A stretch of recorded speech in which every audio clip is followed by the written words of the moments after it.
Hello there, how are you? Welcome back to How I Did It.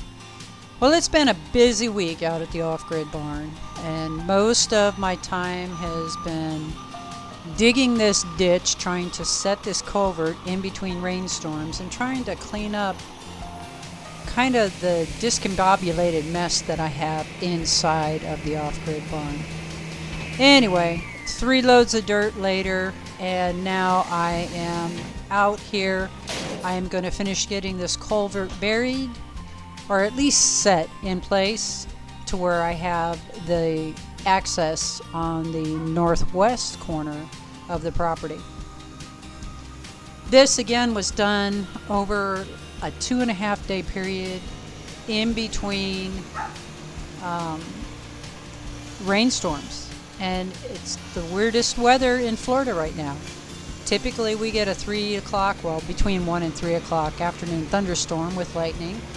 You go inside because of the lightning, you wait for it to pass, you go outside, it's hot, it's humid, and you move on about your day. And that has not been the case. We have had pretty much a week of pretty steady, consistent rain, thunderstorms for the last, like I said, probably 5 days to a week. The last time we had that kind of weather was when we got hit with Charlie, Jean, Ivan, and Francis. Yeah. So we have Elsa brewing out there. Now there's nothing to speak of with her as far as Florida goes. I don't believe. I haven't been following it that close. All I know is we've been having a pretty good rain event over the last week or so, and it's kind of hindered the progress out here at the off-grid barn. I've had to put a feeder shim on for the one 5-frame bee nuke that was missing its queen. Haven't gone in there to see how they're doing because of all the rain. I don't want to disturb them. The landing board looks like it's a little bit more active. I did end up putting grass in on the entrance, on half of the entrance. That way it would reduce the entrance down, and then when they want it back bigger, they can just push that grass out. And in the meantime, yeah, like I said, I'm just trying to get this northwest corner of the property, this entrance, done.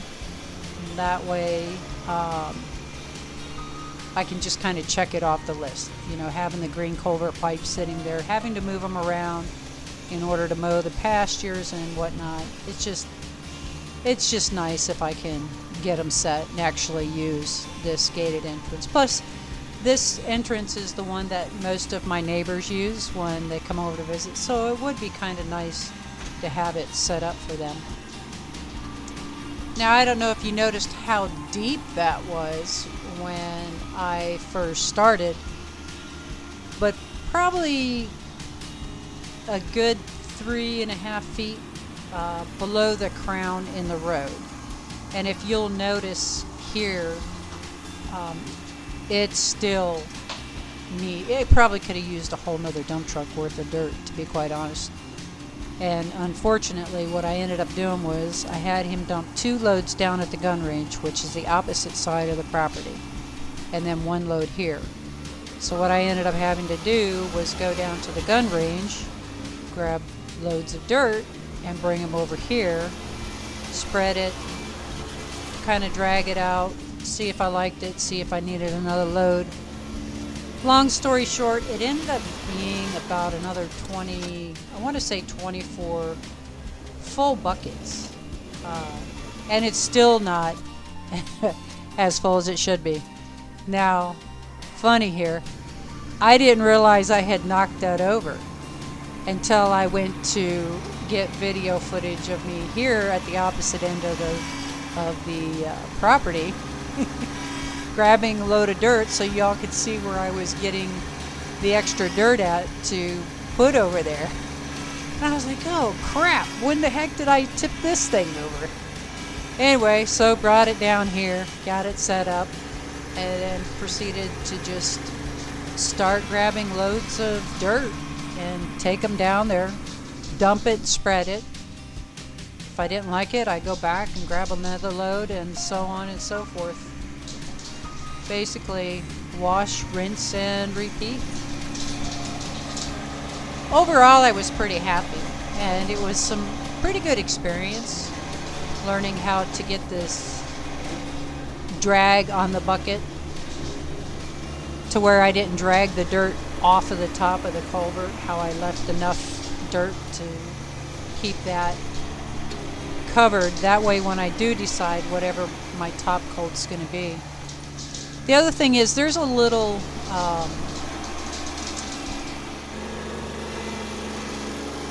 feature on this tractor. Once you get your bucket set where you want it, you can do a real quick click outward, like a lateral movement, and it kind of self-levels that bucket. So even if the area that you're driving on isn't necessarily that even, the bucket will self-level itself, basically making it work or look a lot nicer, making it look like you know what you're doing a little bit better. Anyway, what I'm doing here is I'm grabbing my camera and hustling back to the barn again, because yes, the rainstorm with the thunder and lightning fired itself up again. And this downpour was a little bit more intense. You'll notice there's just tire tracks on this. What I ended up doing was just rolling back and forth with the Jeep just to get things leveled out, and then do a quick final video for y'all. Alrighty then, I want to thank y'all for stopping by. Have an absolutely wonderful and blessed day. I'll see you next time on How I Did It.